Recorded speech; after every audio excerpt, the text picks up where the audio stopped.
très compliqué de trouver des choses en France parce que je trouve qu'on est vraiment un peu en retard sur tout ce qui est bien-être animal.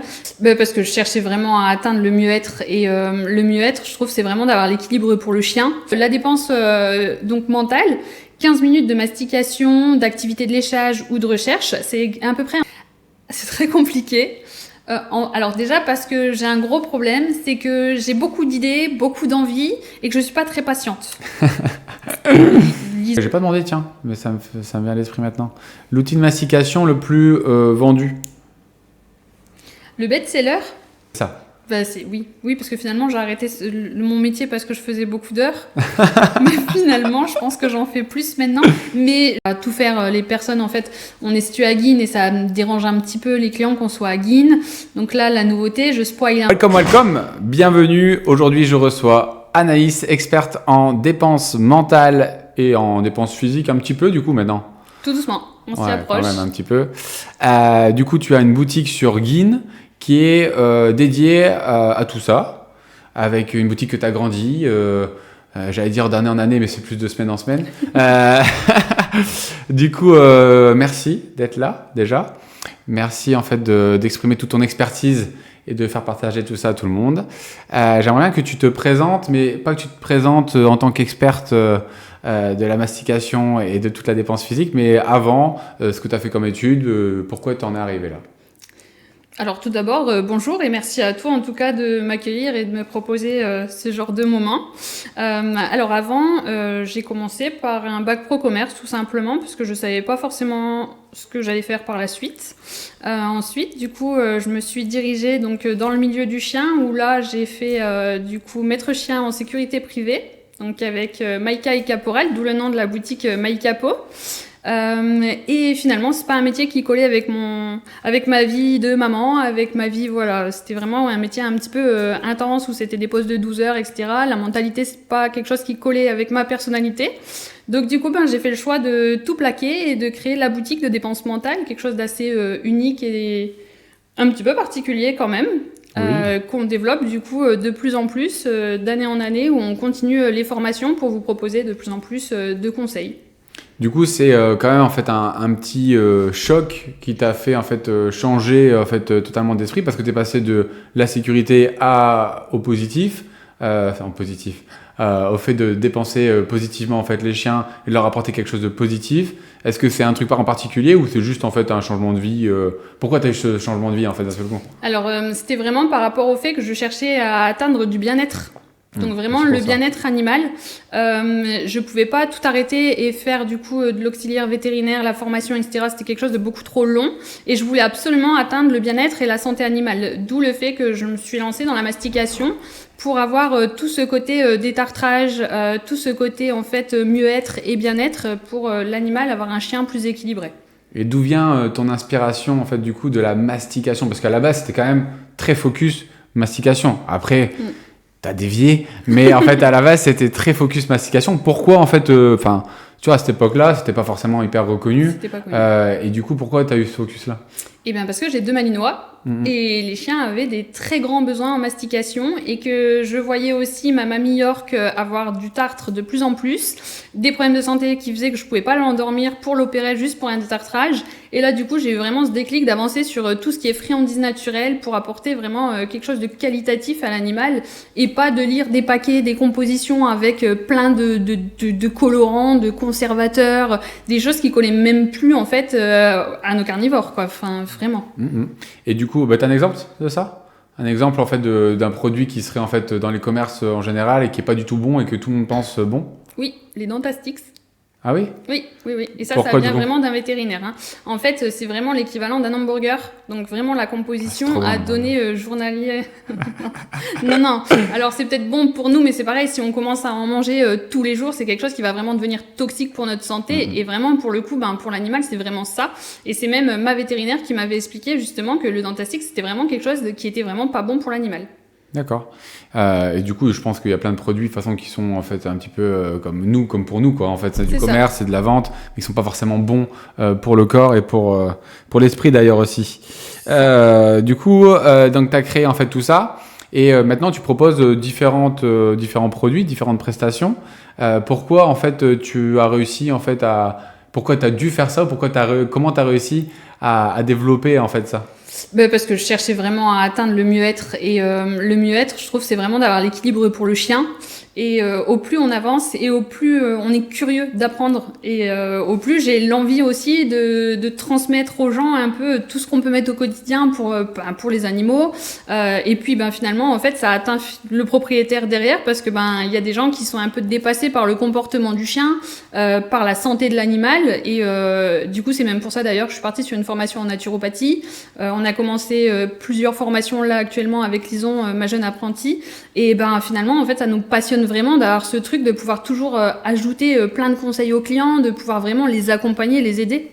Mais vu que tu crées en fait un petit peu des nouveautés, t'apportes des nouveautés, est-ce que c'est quelque chose de complexe à faire ou est-ce que c'est simple? Parce qu'on ne se rend pas compte, nous en tant que clients. En fait, c'est quand même complexe parce que il faut pas oublier le départ. Et au fur et à mesure qu'on rajoute des choses, il faut vraiment qu'on puisse tous les enquiller en fait. Enfin, vraiment, il y a plein de conseils à apporter. Et puis, on n'a pas le client avec nous pendant 3 heures non plus. Donc, en fait, on essaie à chaque fois de mettre les informations les plus importantes.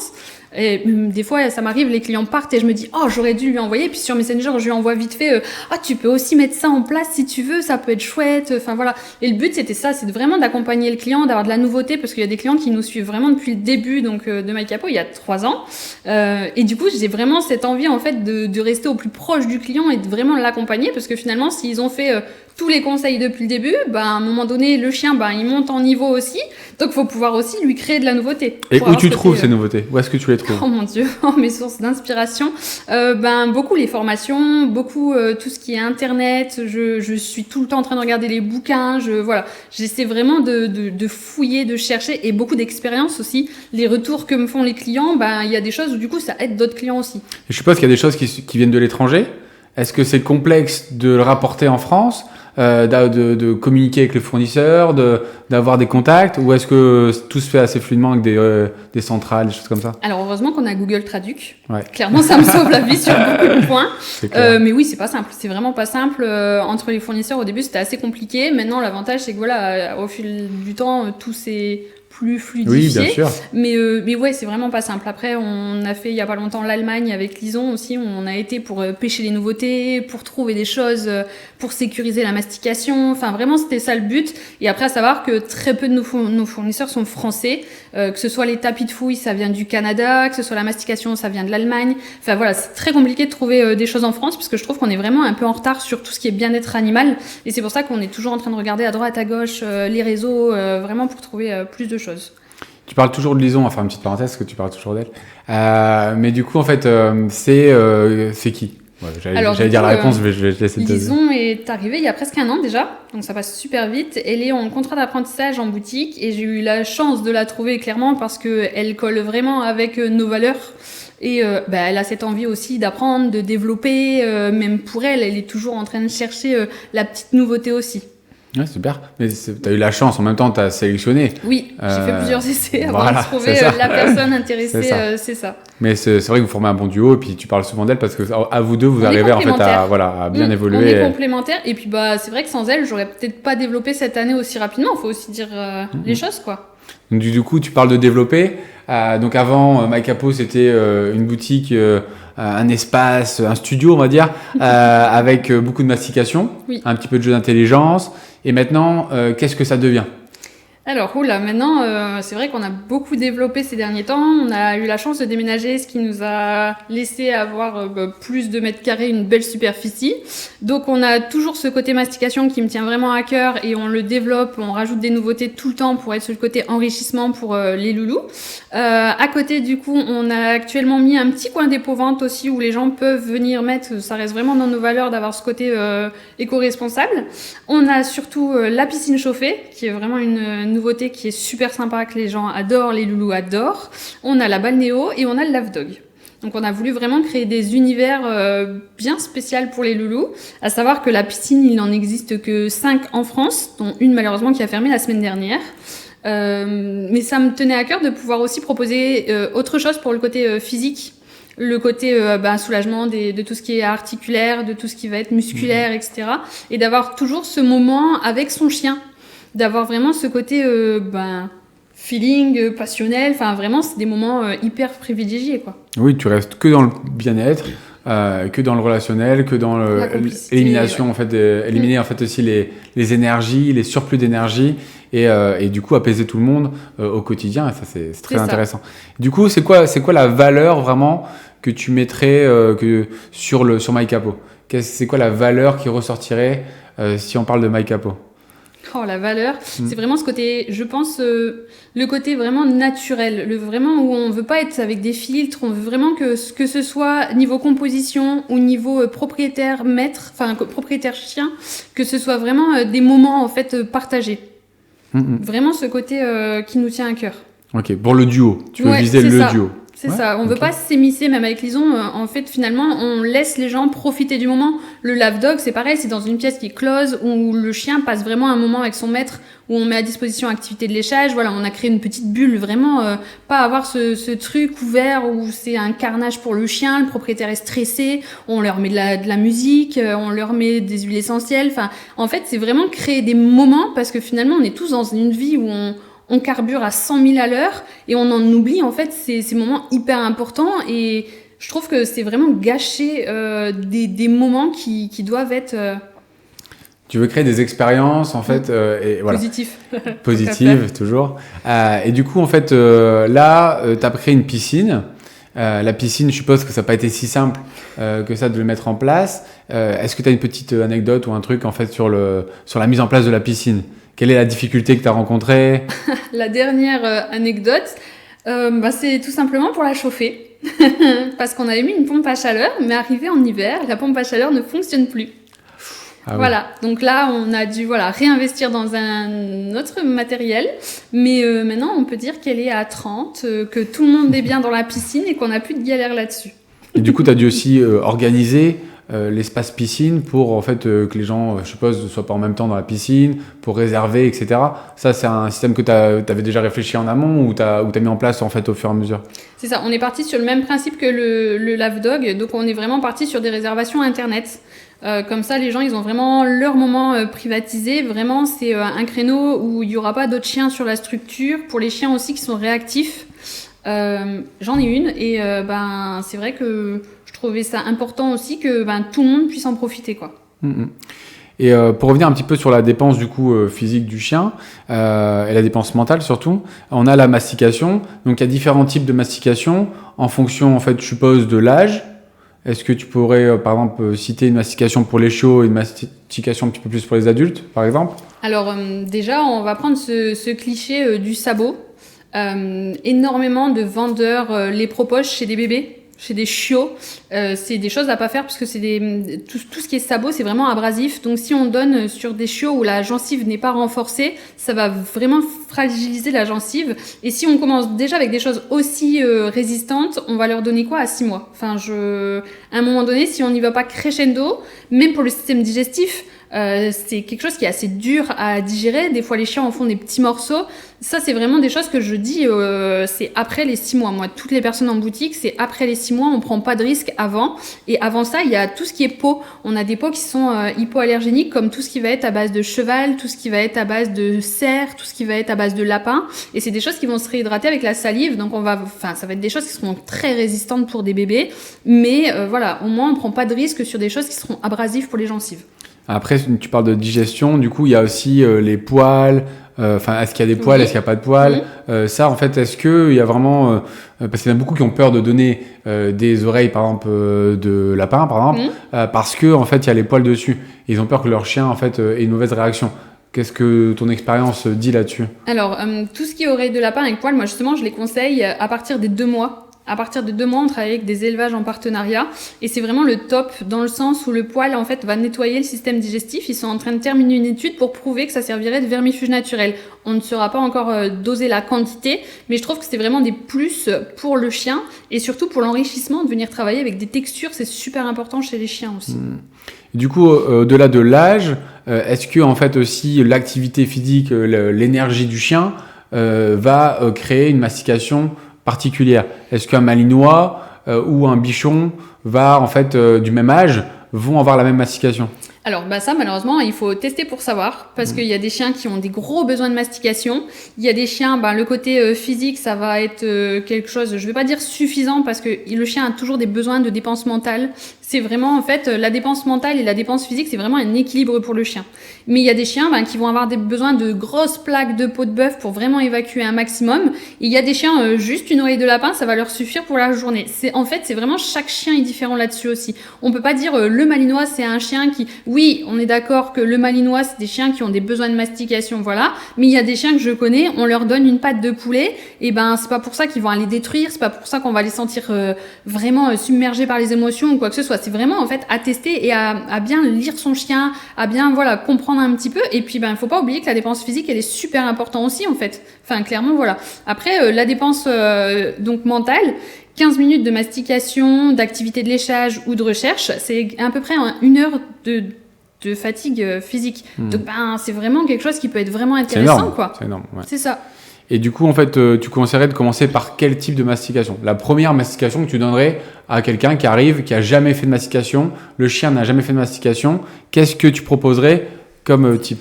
Alors, moi j'aime beaucoup proposer les mamelles de vache. D'accord. Alors ça paraît surprenant, mais c'est quelque chose qui est hyper appétant, quelque chose qui va rester croustillant. Pas partir pour le système digestif sur des choses beaucoup trop lourdes à digérer.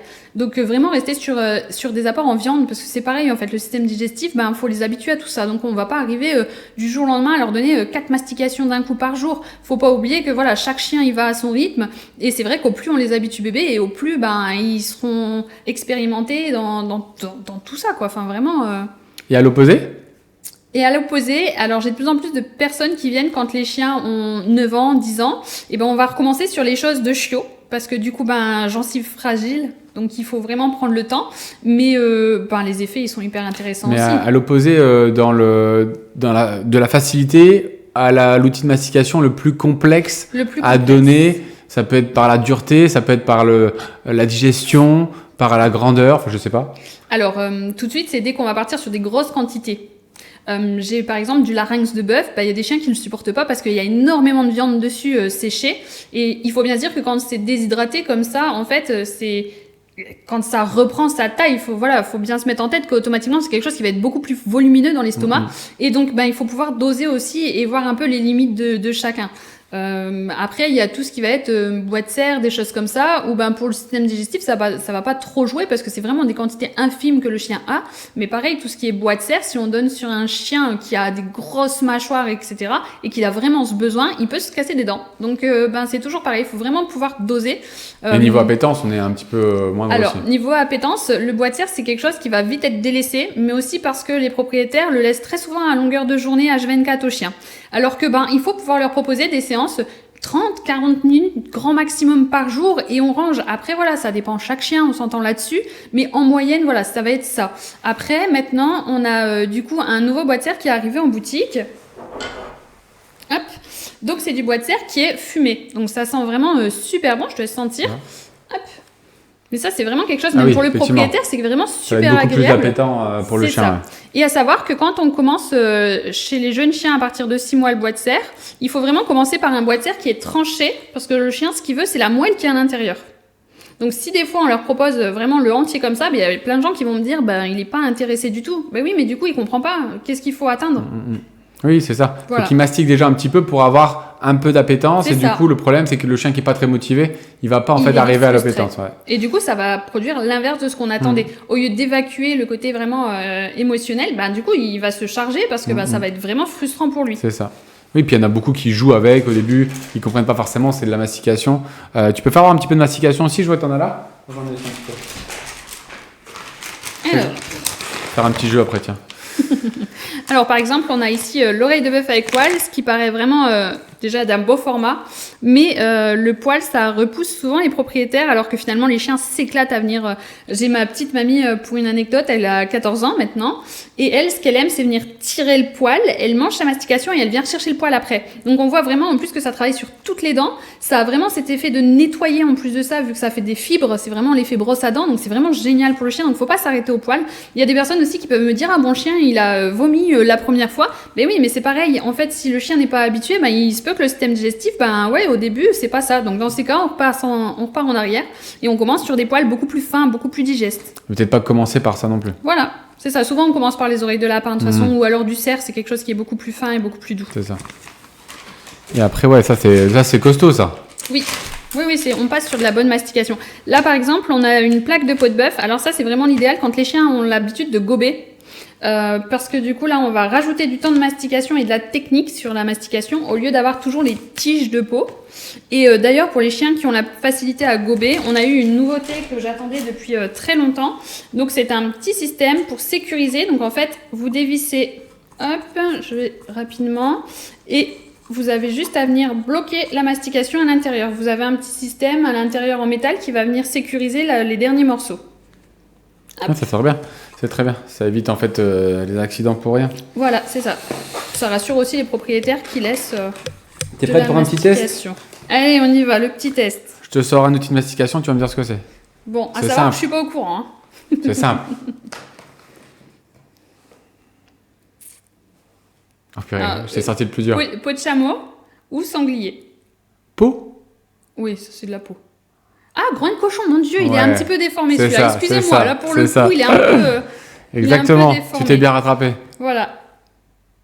Là, de la peau. Mais de loin comme ça, je dirais cerf. C'est ça ? Je sais pas. Si, c'est cerf. Je te dirai la réponse après, mais là, j'ai pas la réponse sur moi.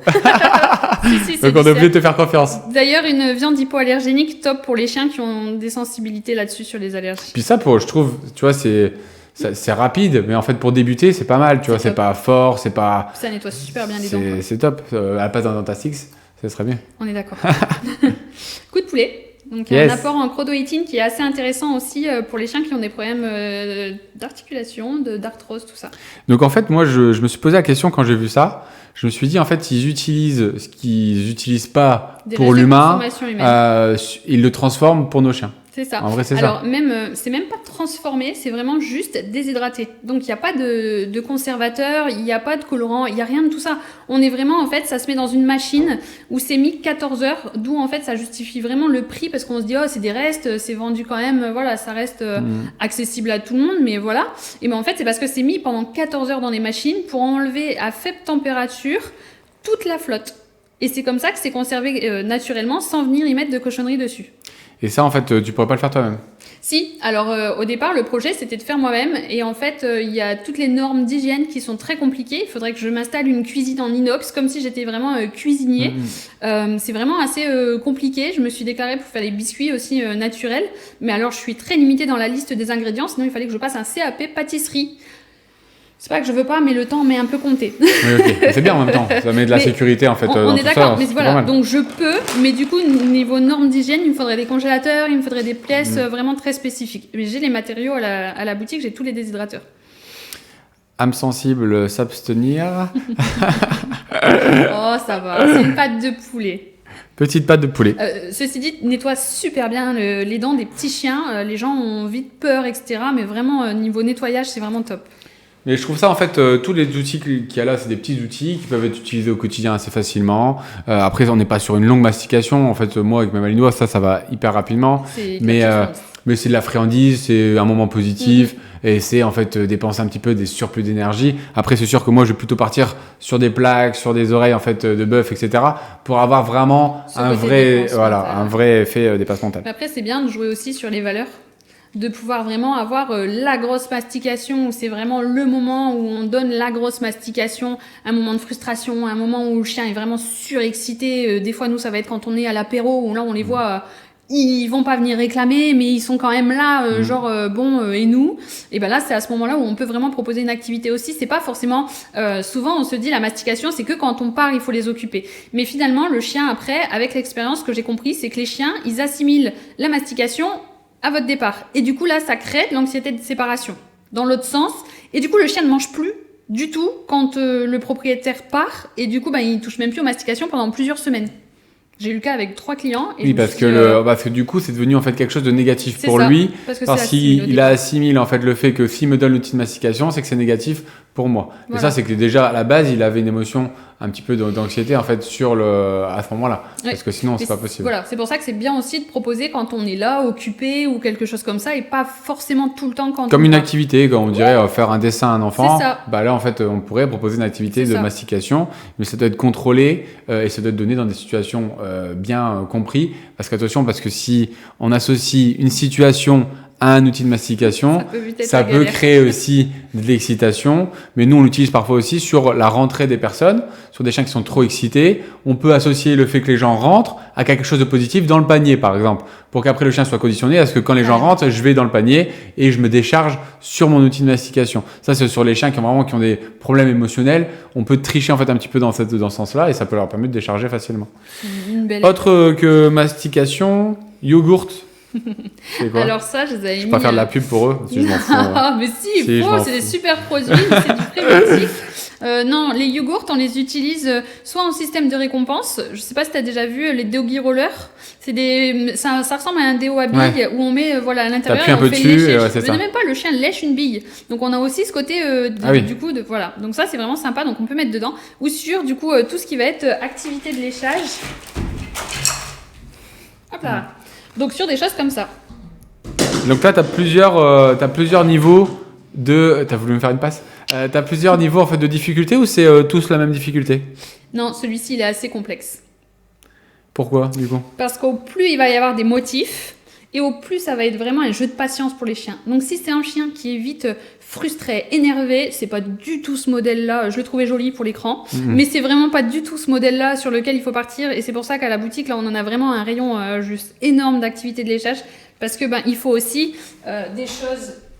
Hop là, pour des chiens qui détruisent, parce que genre de matériaux, sur un chien qui détruit, moi les malinois, je peux pas. Et c'est pour ça que on s'est penché du coup sur les Frisbone, où on est sur des jeux qui résistent à 80 kg.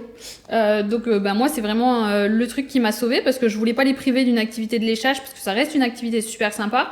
Et en même temps, je voulais pas prendre le risque qu'ils gobent des morceaux à chaque fois. Donc on est parti sur ces gammes-là. On en a plein aussi avec des étages, etc. Enfin vraiment, cette gamme, elle est vraiment géniale pour les chiens qui détruisent. Du coup, on peut mettre ça, on peut mettre en fait aussi quoi d'autre? Oh mon dieu, on peut mettre tout ce qui va être pâté. Alors faites quand même attention à la qualité de la pâtée, entre guillemets, voilà.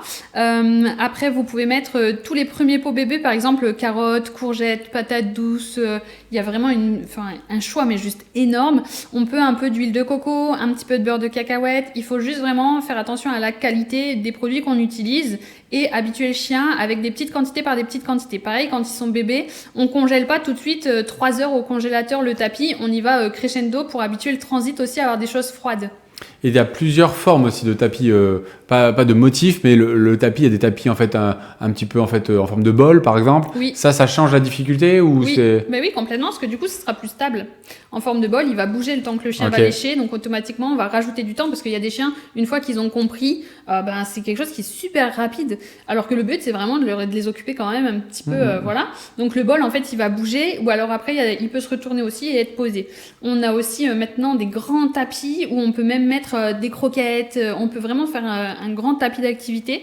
Enfin, vraiment là-dessus, on a des choix. Et du coup, donc là, on a parlé de mastication, on a parlé en fait de léchage. Après, il y a tapis de fouille, donc c'est de la recherche. Donc c'est pareil, je suppose qu'il y a plusieurs niveaux de recherche. Est-ce qu'il y a plusieurs niveaux de tapis de fouille? C'est ça ma question. Oui, bien sûr, il y a toujours le tapis lambda qui va être comme celui-ci, où ça va être assez accessible pour tout chien, hein, vraiment, il n'y a rien de compliqué dans celui-ci. Et il y en a d'autres où il faut vraiment venir lever des pochettes, il faut pouvoir les retourner. On peut compliquer aussi sur des textures comme celui-ci, il est déperlant. On peut y travailler avec des poudres de viande, vraiment pour travailler sur des petits outils, des petits outils, pas forcément rester que sur des grosses friandises. On peut aussi travailler avec des compotes, des choses comme ça, vraiment... on peut diversifier, pas rester sur la même chose tout le temps. Et ça, il y a beaucoup de personnes qui le font eux-mêmes. La différence entre ceux qui sont faits professionnellement, entre guillemets, et ceux qui sont faits par les particuliers, c'est quoi? Ça va être pour l'entretien. Surtout, ça va être pour l'entretien, puisque ceux-là, ils se lavent. Les autres, du coup, c'est beaucoup plus compliqué, parce que souvent, on utilise du caoutchouc, des choses comme ça. Et faire attention aussi, si c'est ingéré, quand on le fait nous-mêmes, on n'utilise pas forcément des bons produits, donc toujours rester avec pour la l'animal. sécurité. Ouais. Voilà. Ok. Et du coup, le plus complexe qu'il peut y avoir, c'est un tapis de fouille qui va se transformer un petit peu en jeu d'intelligence, du coup. Parce qu'il y aura en fait des actions autres que juste chercher. Oui, c'est ça. Et j'en ai même un. D'un côté, c'est plein de choses pour chercher, et de l'autre côté, c'est une activité de léchage. Ok, c'est bien. Multifonction. Bah, voilà. Et du coup, pour parler de jeux d'intelligence, du coup, désormais, qu'est-ce que tu penses des jeux d'intelligence ? Il y a différents niveaux, j'allais dire la réponse, enfin ma réponse. Il y a différents niveaux. Qu'est-ce que tu penses de ces différents niveaux-là ? Alors, quand on voit les différences de niveau, moi-même, des fois, je suis obligée de m'y poser pour comprendre le jeu. Donc, clairement, oui, il faut pas sauter les étapes. Il y a trop de clients qui disent « Oh, mon chien est super intelligent, on part sur le niveau 4 ». Et le chien est complètement frustré, il dégomme le jeu, il est... Non mais clairement, enfin c'est vraiment dur. Le terme, c'est beaucoup de frustration alors que c'est pas du tout ce qu'on recherche.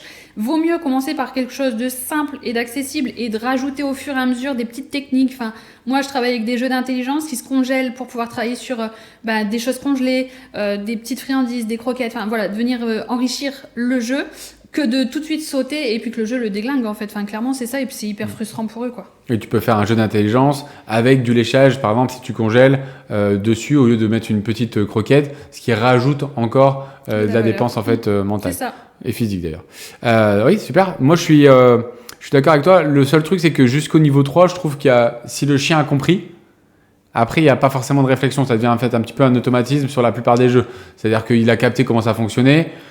Ça lui prend une demi-seconde en fait à gérer, j'ai l'impression. En tout cas sur moi, ceux que j'ai testés. Ouais. En fait, ça dépend vraiment de la qualité du jeu. On travaille avec les Nino Autosone qui sont vraiment des jeux où à chaque fois, elle réfléchit à des choses poussées. On suit sur les réseaux sociaux parce qu'elle donne plein de techniques pour venir compliquer le jeu. Et c'est pour ça qu'en boutique, on les propose en location parce que clairement, je trouve que une fois que le jeu est acquis, il sert clairement plus à rien. Mais clairement, voilà. À part les niveaux 3, à partir du niveau 3, tu as toujours des petites variables où le chien, même s'il a compris, il doit quand même engager de la réflexion. Un peu, mais ça sera pas comme s'il va découvrir vraiment un nouveau jeu. Oui, voilà, ce sera quand même différent. Mais c'est pour ça qu'on les propose en location et qu'on renouvelle. Comme ça, au moins, ça permet vraiment de venir changer. D'ailleurs, elle en a sorti des super qui vont bientôt arriver. Ouais, ok, super. Et du coup, en fait, après les jeux d'intelligence, qu'est-ce qu'on aurait ? Est-ce que tu fais aussi des jeux lambda, par exemple une balle, etc. Mais est-ce que tu proposes des balles, des cordes, des trucs ou tu proposes pas ? Non ? Alors, on propose mais du coup en coton naturel. En coton naturel, oui, c'est-à-dire parce que souvent les balles que le chien vient mâchouiller avec des nœuds, etc., c'est du synthétique, le chien l'ingère et ça peut vite faire des occlusions, des nœuds dans l'estomac. Donc nous, on reste vraiment que sur des matériaux qui sont naturels. Après, on propose aussi des balles très résistantes qui viennent pareil des États-Unis. Mais c'est pareil, il faut faire attention parce que c'est vite les pousser à l'excitation sur certains moments. Il faut pouvoir aussi doser ce genre de choses. Donc tu pars pas trop sur les jeux ? Je suis moins dessus. Puis quand on voit le nombre de chiens finalement qui arrivent à la destruction sur ce genre de jeu et aux problématiques engendrées, à part les comptes qui sont vraiment géniales parce que ça reste un jeu, je trouve, où on le remplit, où il y a vraiment ce côté aussi dépense mentale. Mais à la boutique, j'ai quasiment pas de jeux, ou alors ça va être les bénébones, des jeux très résistants à mastiquer. Enfin voilà. Mais c'est vrai que j'en ai un peu moins de tout ce qui est balles, tout ça. Ok. Et sur ta clientèle, est-ce que en fait, tu arrives à avoir une clientèle qui revient en fait, par exemple, une fois par semaine, une fois tous les 15 jours, ou c'est vraiment des cas exceptionnels ? Non, en fait, une fois qu'on commence la mastication, après, c'est quand même quelque chose d'assez régulier. On a la chance, c'est d'avoir une superbe clientèle qui est là pour le bien-être et qui a compris le côté détartrage. Donc, il faut à peu près 3 fois par semaine donner de la mastication pour vraiment avoir des dents de chien nickel. Ma mamie qui a 14 ans, elle a jamais eu de détartrage et elle a des dents mais juste nickel. Ma mamie de 13 ans, c'est pareil. Enfin, vraiment, il n'y a pas que ce côté dépense mentale. C'est pareil, il y a plein de personnes qui viennent quand ils sont chiots. Parce que ça détruit, parce que ils sont énervants, parce qu'il leur faut un moment de temps mort à eux. Mais finalement, en fait, le chien, il en a besoin vraiment toute sa vie. Il y a plein de personnes qui vont nous dire « Oui, mais ça, il aime pas, ça, il tolère pas. » Mais on renouvelle tout le temps avec des nouveautés. Donc, en fait, il y a vraiment plus cette excuse de se dire « Bah non, c'est pas possible, mon chien, il aime rien, etc. » Ou alors, il faut me mettre au défi et je suis prête à l'accepter. Non, mais après, bon... c'est parce que le truc, c'est de... Qu'est-ce que tu vas en fait engager en plus là pour que les gens en fait puissent s'engager un peu plus dans la vie de leur chien, parce que la mastication tous les jours, tous les clients ne donnent pas de la mastication tous les jours. Ah non, loin de là. Mais c'est ce qu'il faudrait pour toi. Non, pas forcément tous les jours. Hein. Non, 2-3 fois par semaine, c'est bien. Moi, je suis à tous les jours parce que j'ai eu cette habitude et parce que voilà. Mais moi, je trouve que déjà 3 fois à 4 fois par semaine, je trouve que ça reste vraiment une super activité parce qu'il n'y a pas que la mastication à mettre en place. Il y a le léchage, il y a l'activité de recherche, il y a plein de petits trucs qu'on peut faire chez soi hyper facilement, hyper rapidement. On n'est pas obligé de se focus que sur une activité. Oui, c'est ça. On pourrait proposer une activité différente chaque jour, mais pas que de la mastication. On en a parlé de toutes les autres en fait juste avant. Ça peut être intéressant. Mais à ton avis, qu'est-ce qui va faire que la plupart des propriétaires de chiens vont comprendre l'intérêt de la dépense mentale et physique chez le chien? Aujourd'hui, je pense que la plupart des gens commencent à le comprendre. Mais qu'est-ce qui pourrait en fait changer cette donne-là? Qu'est-ce qui pourrait changer cette donne? C'est déjà mieux. On est d'accord, c'est déjà mieux. Alors, on est d'accord que là-dessus, il y a énormément de personnes qui recherchent déjà à donner du naturel. Ça, c'est vraiment une vague de personnes qui veulent plus des choses qui sont rouges, des choses qui ont des formes de kiki trop mignons. Enfin, voilà. Là-dessus, on avance vraiment sur les gens qui s'intéressent et qui avancent là-dessus. Donc, niveau composition, déjà, ça avance. Les gens aussi communiquent énormément entre eux. J'ai plein de clients qui me disent « Ah, mon chien, il a fait ça, j'en ai parlé avec ma voisine, elle m'a dit de venir. » Enfin, voilà, là-dessus, voilà, il y a vraiment aussi... il y a vraiment ça. Et après, c'est vraiment... La communication, tu penses?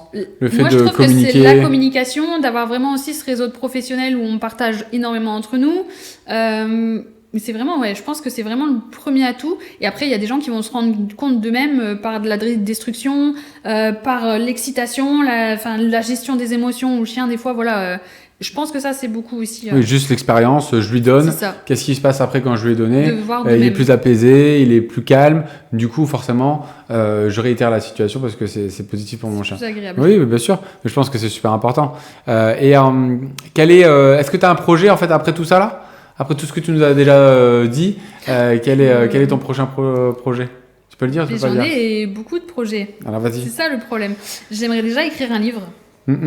Sur la dépense mentale? Sur la dépense mentale et sur beaucoup de choses. Parce qu'en fait, on parle énormément quand on explique aux clients, mais je trouve que ça les assassine un petit peu parce que ça fait beaucoup d'informations. Alors, ils sont là trop mignons, trop gentils, ils ont envie de tout entendre, mais on peut pas retenir le discours de quelque chose qui est nouveau pendant 30 minutes. Enfin, je trouve ça peut faire beaucoup. On oublie des choses qui peuvent être importantes.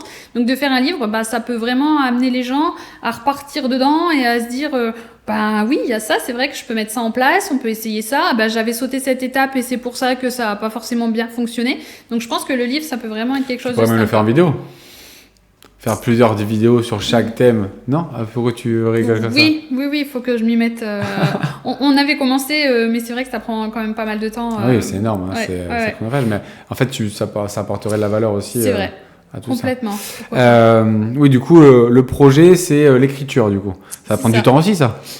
Oui, mais du coup, c'est plus comme une passion, finalement. Parce que vraiment, de voir les personnes avancer comme ça sur le bien-être, ça donne vraiment envie de se donner les moyens de réussir à faire quelque chose de propre et de beau. Parce qu'on peut lire des choses, mais il n'y a pas forcément toutes les infos.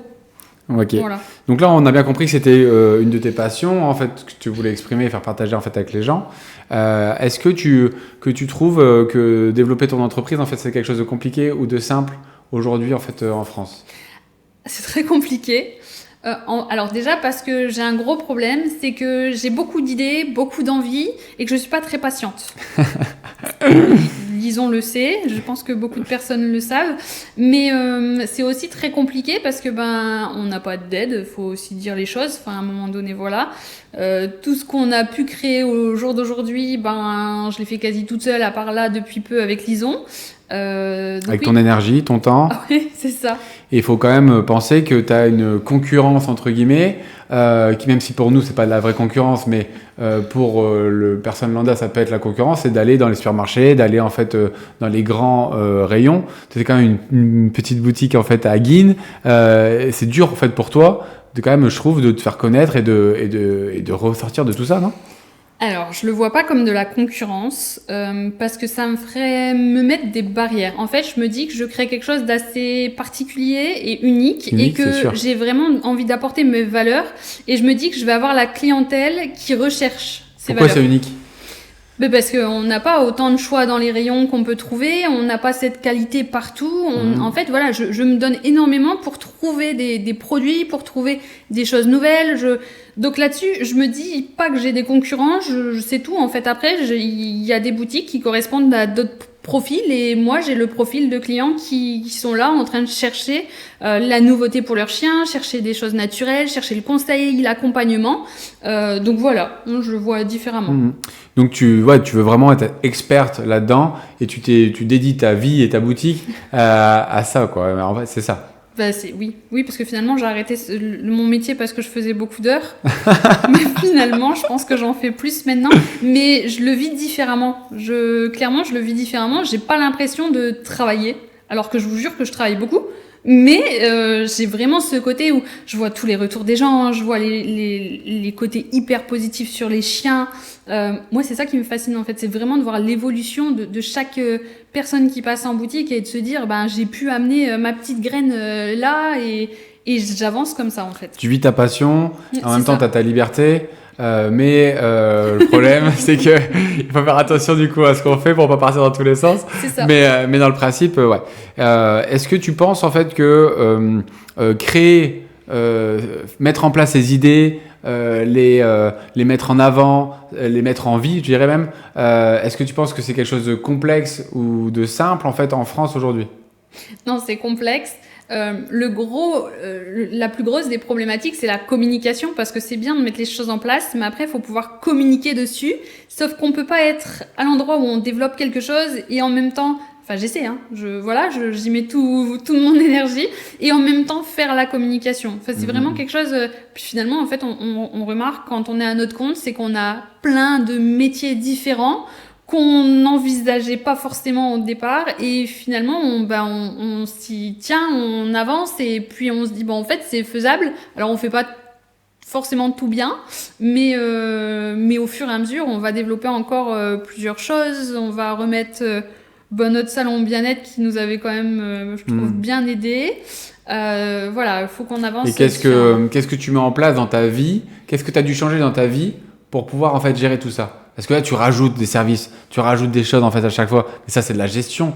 Donc du coup, tu as dû forcément prendre du temps sur autre chose. Tu as dû forcément changer des choses dans ta vie pour arriver en fait à ça. En fait, non, c'est sur mes heures de boulot. Je me dis, sur ma journée, je m'organise différemment. Après, oui, le soir, au lieu de traîner sur des réseaux ou au lieu, c'est tout. Tu fais les choses différemment. Tu bosses juste plus par jour. Mais après, quand tu vas arriver à la limite, tu vas faire comment? C'est quoi la limite? La limite, c'est je dois dormir quand même entre 6 et 8 heures par jour. 6, c'est bien. Ah ouais. C'est ça. Et du coup, et si tu tombes malade?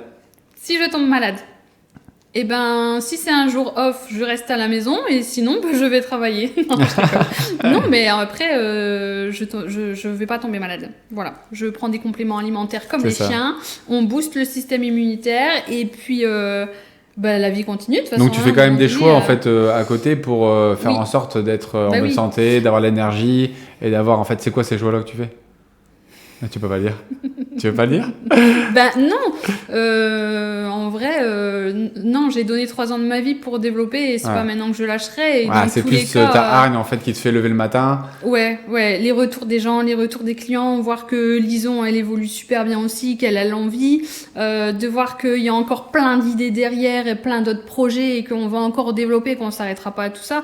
Et je me dis non, c'est pas au bout de 3 ans que malgré des petits obstacles, on va baisser les bras. Et ça, c'est des choses qu'il faut pas montrer. Il faut montrer le positif, il faut avancer. Bien sûr. Et puis après, je pense que toute entreprise, en fait, dans tous les cas, des fois, vit des moments un petit peu compliqués parce qu'on prend des risques, parce qu'on suit on suit notre cœur, on suit nos envies. Et puis des fois, en fait, on se trompe comme tout le monde, mais on apprend.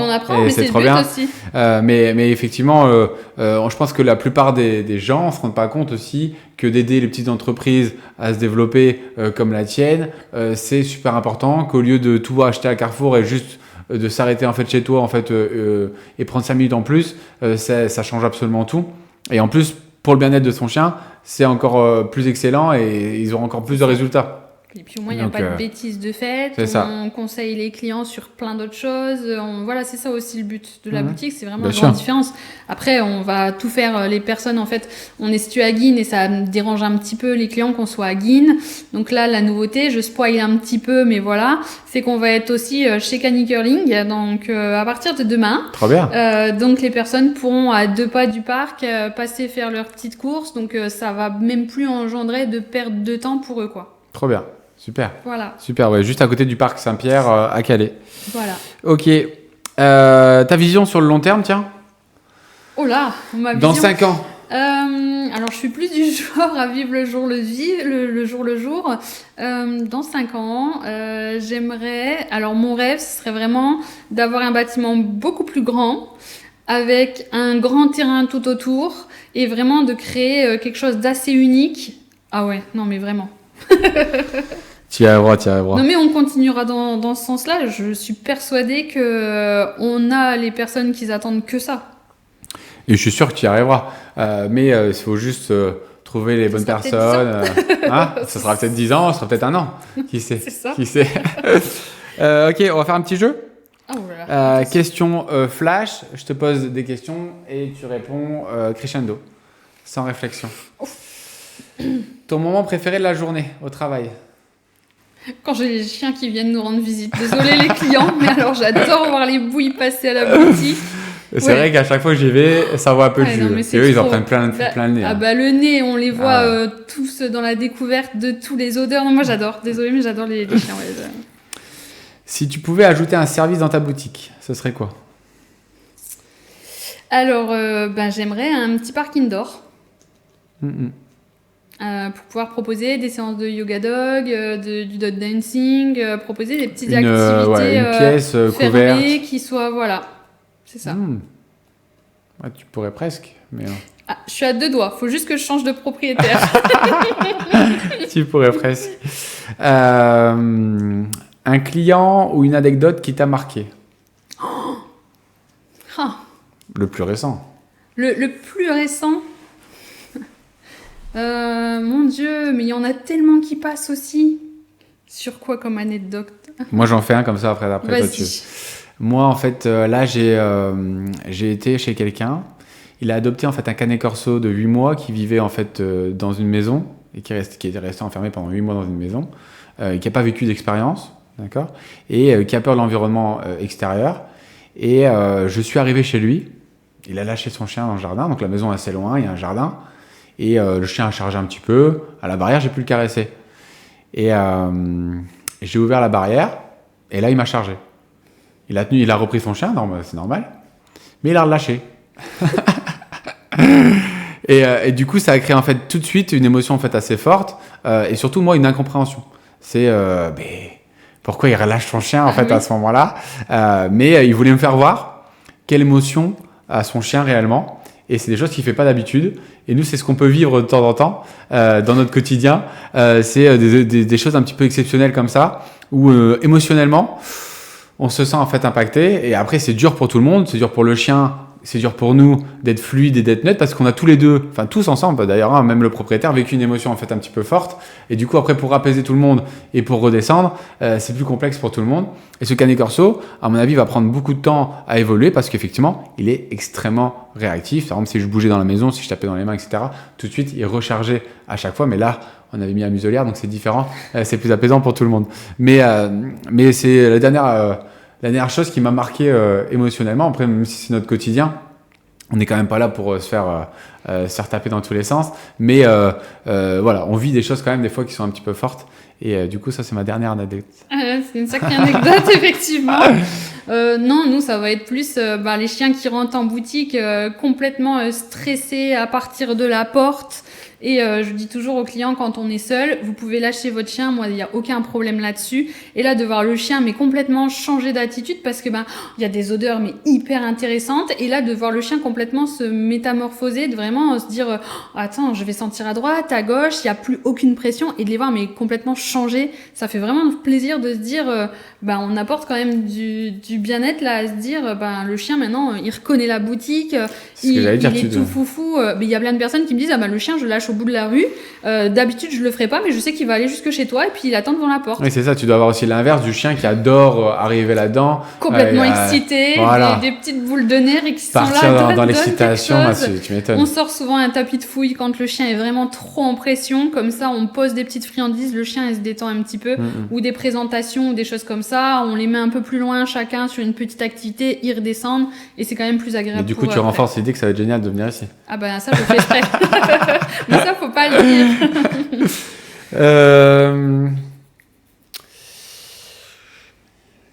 Un outil ou une activité que tout le monde veut essayer chez toi. Ah ben ça a été la piscine. La piscine, ouais, c'est ça. Là, ça a été énormément de personnes avaient aimé l'idée, il y a la piscine qui arrive, etc. Et puis c'est vraiment des chouettes moments. Et quand on voit tous les vidéos passer, etc. sur les réseaux, j'ai même plus le temps, moi, de faire les vidéos. Les gens ont déjà fait leurs petites vidéos.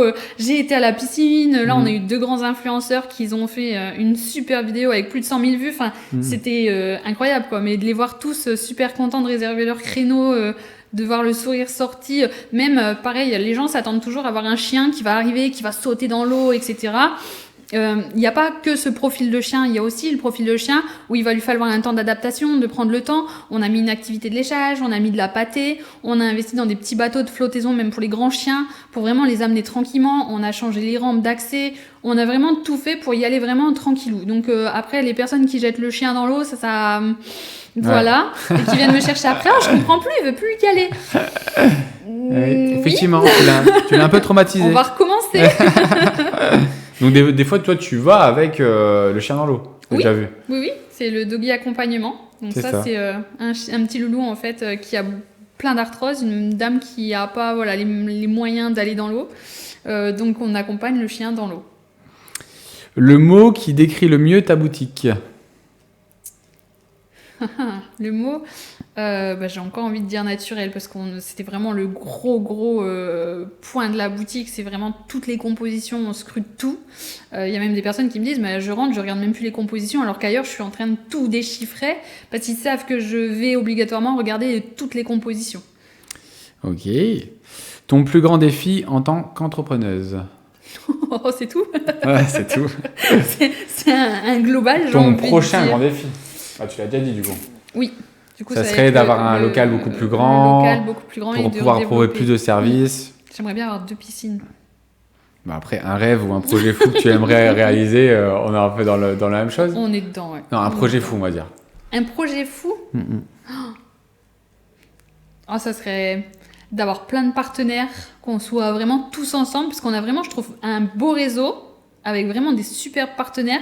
Et je me dis que de tous se retrouver ou de créer plus d'événements tous ensemble et d'avoir vraiment cette moi, je trouve que vraiment, c'est important d'avoir ce soutien entre entrepreneurs comme ça dans le même milieu. Parce que habituellement, on se tire, non, pardon, je m'inclus pas dedans, mais souvent, on voit les professionnels tous se tirer dessus tout le temps à tout va, alors que vraiment, on est vraiment en train de créer une autre mentalité. Et je trouve que ça, c'est vraiment un besoin même pour développer. Oui, en fait, on est tous experts de quelque chose. Et du coup, on devrait en fait tous se compléter. C'est pour ça que j'ai créé moi à la base Candyland. Mais dans le monde du chien, il y a beaucoup d'ego, il y a beaucoup d'anciens aussi, faut le dire, qui voient un petit peu les choses différemment. Mais bon, peu importe, parce que nous, on arrive à tous évoluer. Candyland s'agrandit avec Ségolène, par exemple, aussi, avec qui, du coup, tu fais des partenariats aussi. Mais du coup, le but, c'est vraiment en fait, de tous s'entraider et puis de tous être experts dans notre domaine et de pouvoir en fait accompagner au mieux les gens et de pas se dire expert de tout, parce que ça n'existe pas, quoi, d'accord ? Infaisable. C'est impossible. Une astuce rapide pour le bien-être physique ou mental. Une astuce rapide. Au pif, je vais prendre le bois de serre que j'ai dans les mains. Il y a plein de personnes qui en ont chez eux et où le chien a vraiment perdu ce côté appétant. Plongez dans un cubord sans sel. Tout simplement, vous faites bouillir votre cubord dans une casserole et vous le mettez à l'intérieur. Vous le laissez un bon moment pour que ça infuse. Ça va lui redonner de l'appétence. Petite astuce. Impeccable. Si tu devais tout recommencer, ferais-tu quelque chose de différent ? Oh mon Dieu. Il y a plein de choses, mais ça... C'est pas... C'était quoi ta plus grosse erreur ? Ma plus grosse erreur, ouais. C'est peut-être d'aller trop vite tout le temps. Et pourquoi Ça, tu continues de le faire? Parce que c'est ce besoin d'avancer, en Oui, fait, je de se sais. dire on avance, on voit des nouvelles choses, on a des nouveaux clients par rapport à nos nouveaux services. Non, mais après, c'est pas un regret non plus. Parce que je sais. Non, je regrette pas vraiment. Tu ferais pas les choses différemment? Je ralentirais peut-être un petit peu plus. Ok. Un petit peu plus. La dernière, un conseil à quelqu'un qui débute dans l'entrepreneuriat. C'est se faire super bien entourer. Alors ça, c'est vraiment le plus gros des conseils, c'est vraiment de ne pas être seul et surtout de faire attention à ce qu'il va dire, à ce qu'il va développer, à ce qu'il va vouloir mettre en place. Oui, vraiment, je pense que ça, c'est vraiment quelque chose... il faut qu'il soit passionné aussi. Ça, c'est le premier Déterminé, passionné. Déterminé, passionné. Sinon, en fait, ça peut pas se développer, ça peut pas tenir au premier obstacle. On est tous en train de travailler comme des fous, 60-70 heures semaine pour avoir un projet qui nous tient à cœur, quoi. Donc, si on arrive et qu'on n'a pas l'envie, premier obstacle, c'est fini. Enfin, clairement, Être positif aussi, je pense, voir les choses oui. positivement. Oui, on fait une erreur, bah oui, il faut pas faire tout un pataquès, et puis il faut même plutôt le prendre positivement et essayer d'en tirer en fait un maximum en fait d'expérience et un maximum en fait de bénéfices pour pouvoir évoluer en fait après plus sereinement. Voilà. Où est-ce qu'on peut te retrouver? Du coup, on peut te retrouver en fait à Guine sur la boutique, dans la boutique. Après, on peut te retrouver sur Internet. Tu fais aussi des commandes, etc. Site internet commandes en ligne est bien mis en place et du coup on se fait livrer directement chez soi ou via Mondial Relais. Tu fais aussi des événements, je pense. On fait tout ce qui va être salon bien-être dans le secteur. Jusqu'où? On est monté jusqu'à Waterloo, Lille, Ok. si on arrive quand même à avancer. Après ça, on souhaite lever un peu le pied sur ce genre d'événement. Parce que on a tellement de choses à développer déjà sur place et puis on élargit tellement la gamme que c'est plus 2 voitures qu'on va devoir prendre, c'est à chaque fois louer un camion, quoi. Donc voilà, sur des événements comme ça, on peut nous retrouver facilement. Sur les réseaux sociaux, il y a tous les avis des clients. Enfin vraiment là-dessus. Ouais, tu as des réseaux sociaux aussi. Oui. Et j'ai pas demandé, tiens, mais ça me vient à l'esprit maintenant. L'outil de mastication le plus vendu? Le best-seller? Alors, moi, je dirais quand même le museau de bœuf. Ah ouais? Ah ouais, ça c'est vraiment la chose que les chiens raffolent. Les propriétaires aiment un peu moins par rapport à l'odeur. Du coup, ça veut dire que c'est le chien qui choisit? Il arrive fait, dans la boutique et...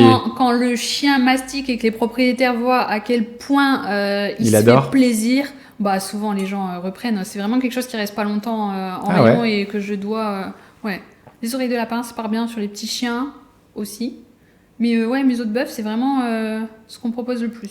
Et au niveau activité, je suppose que c'est mastication, après léchage, après tapis de fouille et après jeu d'intelligence?